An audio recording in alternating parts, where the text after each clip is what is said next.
ఈ భక్తుల యొక్క ప్రజల యొక్క మనోభావాలతోటి ఆడుకుంటున్నటువంటి రాజకీయ చదరంగంలో ఈ మాటలు చెప్తున్నటువంటి పెద్దల్ని కూడా శిక్షించాల్సిన అవసరం కూడా ఉంది అని చెప్పేసి కూడా తెలుపుతూ ప్రతి ఒక్కరికి కూడా భక్తులకు విజ్ఞప్తి చేస్తూ ఉన్నా, ఎవరు కూడా ఆందోళన పడాల్సిన అవసరం లేదు.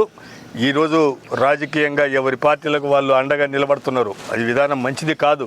వాస్తవాలు గ్రహించాలా, వాస్తవం ఏంటనేది గ్రహించాలా. గతంలో ఈరోజు నెయ్యి సప్లై చేసినటువంటి సప్లైరు గతంలో ఏమన్నా నెయ్యి సప్లై చేసినాడా, చేస్తుంటే ఎప్పటి నుండి చేస్తూ ఉన్నాడు అని చెప్పేసి కూడా చూడాలా.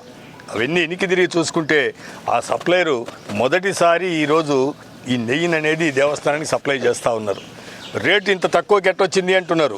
రేటు ఇంత తక్కువకి ఎట్టొచ్చింది అంటే పెద్ద పెద్ద బ్రాండ్లో పేర్లు ఉన్నటువంటి లీటర్ డబ్బాలు, ఉదాహరణకి చంద్రబాబు నాయుడు గారి కుటుంబానికి చెందినటువంటి హెరిటేజ్ సంస్థకు సంబంధించింది కూడా రేట్ ఎంత ఉన్నింది.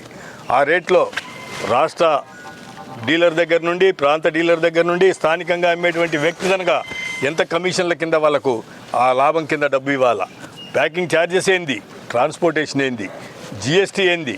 కానీ ఈరోజు వచ్చినట్టుకి ఇవన్నీ లేకుండా లూజు ఒక కిలో అమ్మిన దానికి 10 లక్షల కిలోలు అమ్మిన దానికి ఒకటే రేటు ఉంటుందా? రేటు వ్యత్యాసం అంటారు. ఇవన్నీ తప్పుడు విధానాలు.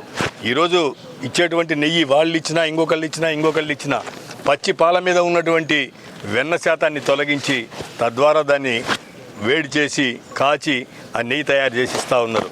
2000 అవుతుంది, 3000 అవుతుంది అని చెప్పేది అయిద్ది. ఏ రీతిగా అవుతుంది?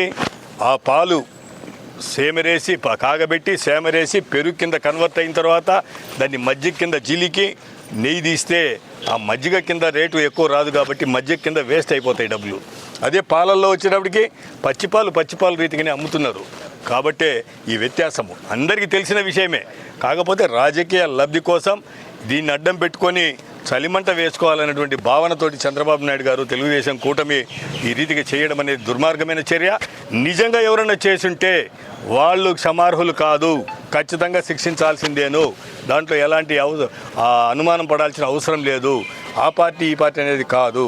కాబట్టి ప్రస్తుతం మీరు ఇమ్మీడియట్గా సుప్రీంకోర్టు న్యాయమూర్తి గారి ద్వారా దీనికి సంబంధించినటువంటి ఎంక్వైరీ జరిపించి ప్రజల యొక్క భక్తుల యొక్క మనోభావాలకు ఇబ్బంది కలగకుండా తప్పు జరిగి ఉంటే తప్పనిసరిగా వాళ్ళని శిక్షించి, లేని పరిస్థితుల్లో ఇటువంటి విషయాలు ప్రజల్లోకి తీసుకొని వచ్చి ఆందోళనకు గురి చేస్తున్నటువంటి వారిని కూడా, ఈ విధానానికి మొదలుపెట్టిన వారికి కూడా ఆ భగవంతుడు శిక్షించాలని చెప్పేసి కోరుతూ మనందరం కూడా నాయకుడి యొక్క ఆదేశాల మేరకు ఇక్కడికి రావడం జరిగింది.